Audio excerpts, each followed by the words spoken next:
गुलाम हैं तो पूरे गुलाम बनो, पूरे गुलाम।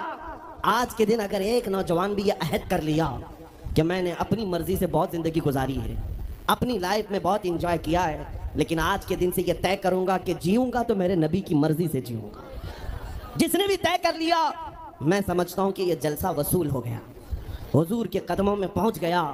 मैं बताओ ए नौजवानों, बचा क्या है हमारी जिंदगी में और क्या बाकी है? क्या चाहिए तुम्हें? पूरी दुनिया तुम नाक रगड़ रगड़ कर हासिल कर भी लिए तो एक दिन तो मौत आनी है, एक दिन तो दुनिया से जाना है। सारी दौलत छोड़ कर जाओगे, इस बात पर सबका यकीन है। तुमने खुद अपने हाथों से कितने मुर्दे दफनाए, तुमने कितने लोगों की कब्रों को खुद अपने हाथों से बंद किया। आज जो आंखें खुली हैं अचानक बंद कर दी जाएंगी, ये धड़कनें रुक जाएंगी, तुम हाथ पैर भी नहीं उठा सकते, और ये पूरे लोग उठाकर तुम्हें इतनी छोटी कब्र में डाल कर आते हैं जहां करवट लेने की भी जगह नहीं, सांस और हवा के लिए कोई रोशनदान नहीं, खिड़की नहीं। इतने घने अंधेरे के अंदर तुम तन्हा होते हो। उस कब्र के मुतालिक सोचो, वहां मुनकर नकीर जिसके बारे में पूछ रहे होंगे वो ताजदार मदीना की जात होगी। हुजूर के बारे में तुमसे पूछा जा रहा है कि तुम उनके बारे में क्या कहते थे। इसलिए सुनियो, आज ही हम तैयारी क्यों ना कर लें कि कल को कब्र में हमसे फरिश्ते पूछे इनके बारे में क्या कहते थे, तो वहां पुकार कर नकीरा इनसे कहना, तुम पूछ रहे हो इनके बारे में क्या कहते थे, अरे मर के पहुंचा हूं यहाँ इस दिलरुबा के वास्ते। सुभान अल्लाह, सुभान अल्लाह। मर के पहुंचा हूं यहाँ इस दिलरुबा के वास्ते। है शबे गौर भी उसी गुल से मुलाकात की रात। अजीजा ने गिरामी वक़ात, आज ले उनकी पनाह, आज मदद मांग उनसे, कल न मानेंगे कयामत में अगर मान गया।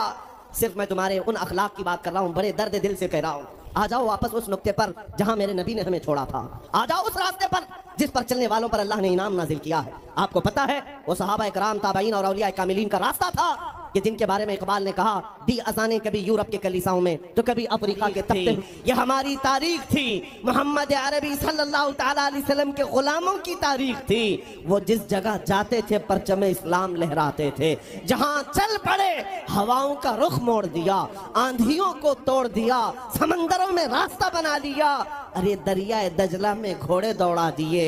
ये नबी पाक के गुलाम थे, दुनिया उनसे खौफजदा थी। क्या था उनका नारा? उनका नारा ये था, टल न सकते थे जंग में अगर अड़ जाते थे, पांव शेरों के मैदान से उखड़ जाते थे, अरे हक से सरकश हुआ कोई तो बिगड़ जाते थे, तेग क्या चीज है हम तोप से भी लड़ जाते थे। नारे तकबीर, नारे रिसालत, देखो देखो कौन आया, देखो देखो कौन आया। तवज्जो की बात है, हम उस कौम के वारिसीन में से हैं, दुनिया जिनकी तारीख जानती है। आपको पता है अंग्रेज तारीख दान है, अंग्रेज है, उसका कोई ताल्लुक मेरे दीन से नहीं, लेकिन तारीख लिखने में उसने ये बात लिखी कि मैंने ऐसा जर्नेल देखा ही नहीं जैसा सलाहुद्दीन था, इसलिए कि उसके जज्बे जैसा मैंने एक भी जर्नल देखा नहीं। एक बार का वाकया लिखा है कि 12,000 की फौज थी सलाहुद्दीन के साथ, 12,000 की फौज थी सलाहुद्दीन अय्यूबी के साथ, और जिस वक्त वो मैदान में उतरा मुकाबिल में सलीबियों की तादाद 4 लाख की थी, 4 लाख की थी। 4 लाख की तादाद देखकर ना वो घबराया ना भागा, पलट कर अपनी फौज से पूछा, क्या मशवरा है तुम्हारा, मुकाबिल में उतरे या नहीं उतरे? सलाहुद्दीन के लश्करी और उसके नौजवान सिपाही आम लोग नहीं थे, जज्बा जवान था। अर्ज किया है सलाहुद्दीन हमारे सिपह सालार, रसूलुल्लाह के सहाबा तादाद देखकर उतरते थे तो हम भी तादाद देख के उतरेंगे, अगर नबी के सहाबा तादाद नहीं देखते थे तो हम भी इस तादाद का कोई परवाह नहीं करेंगे। सलाहुद्दीन उनकी बातों को लेकर उतर तो पड़ा। तारीख लिखने वाला अंग्रेज आदमी है, कहता है सलाहुद्दीन के इस कारनामे के बाद वो अंग्रेज तारीखदान कहता है, हमारे इलाकों में हाल ये हो गया था, हमारे यहाँ की माएँ अपने बच्चों को थपकियां देकर सुलाती थी और ये कहती थी कि बेटा सो जा नहीं तो सलाहुद्दीन आ जाए। सुभान अल्लाह, सुभान अल्लाह। ये मैं इसीलिए बातें अर्ज कर रहा हूँ कि सलाहुद्दीन अय्यूबी की ताकत वो उनकी अपनी बॉडी की ताकत नहीं थी, वो ना ही किसी जगह से वर्जिश करके हासिल की हुई ताकत थी। सलाहुद्दीन की ताकत इश्क़ मुस्तफ़ा की वजह से थी, वो मोहब्बत रसूल का पैकर था। हमने तारीख में उन जवानों को देखा है जिन्होंने तारीख उलट करके रख दिया है। जिन्होंने जमीन में एक अलग परचम लहरा कर रख दिया है। आपको पता है इसी हिंदुस्तान की सरजमीन पर सबसे पहला 10,000 का लश्कर लेकर आने वाला एक जवान, अरब से सबसे पहले आने वाला मोहम्मद बिन कासिम सिर्फ 19 साल की उम्र में आया था। 19 साल की उम्र में आया था। किस लिए आया था? माल लूटने नहीं आया था, यहाँ जगह कब्जा करने नहीं आया था।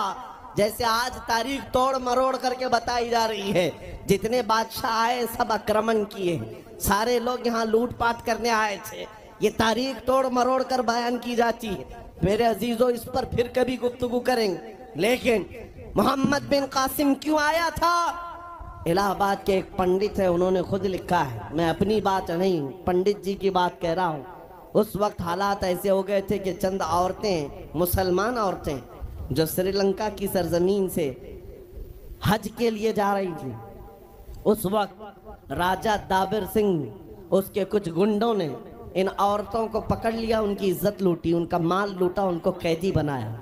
उन औरतों ने उस वक्त पुकार कर कहा था कि कोई है जो हमारी इज्जत बचाएगा। कोई तिजारत करने वाला बाहर से आया हुआ ताजिर बात सुन करके अरब गया। अरब में जाकर गवर्नर जो था उसके सामने वाकया बयान कर रहा था। 19 साल का जवान मोहम्मद बिन कासिम वहां से गुजर रहा था। उसने इतना वाकया सुना कि हिंद की सरजमीन पर कुछ हमारी बहनों की इज्जत लूटी जा रही है। वहीं खड़े होकर उसने कहा, लब्बैक या उख्ती, ऐ मेरी बहन, मैं तेरी इज्जत की हिफाजत के लिए आ रहा हूं। वहां से पुकारा अपने चचा जो गवर्नर